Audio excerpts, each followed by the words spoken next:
नमस्कार, मी किरण आणि आपण पाहताय PG Marathi news. PG Marathi news मध्ये आपलं स्वागत।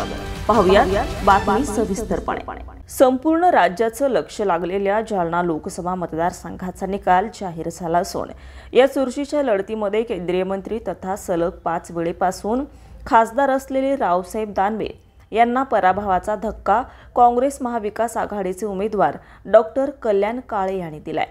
केंद्रीय मंत्री रावसाहेब दानवे यांना डॉक्टर कल्याण काळे यांना तब्बल 1 लाखांहून अधिक मतांनी पराभूत केल्याने दानवे यांना मोठा धक्का दिल्याची चर्चा आहे। जालना लोकसभेची निवडणूक यावेळी चांगलीच अटीतटीची झाली आहे। रावसाहेब दानवे, डॉक्टर कल्याण काळे व अपक्ष उमेदवार मंगेश साबळे यांच्यात लढत बघायला मिळाली।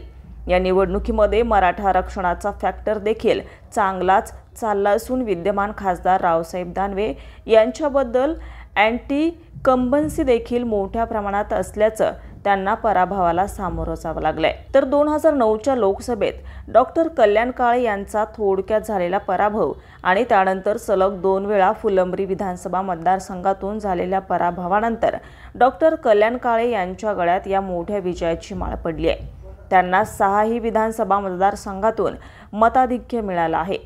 थेट केंद्रीय मंत्री यांचा पराभव केल्यामुळे डॉक्टर कल्याण काळे हे चांगले चर्चेत आले असून त्यांच्या विजयानंतर कार्यकर्त्यांनी संपूर्ण लोकसभा मतदारसंघात ठिकठिकाणी जल्लोष केलाय।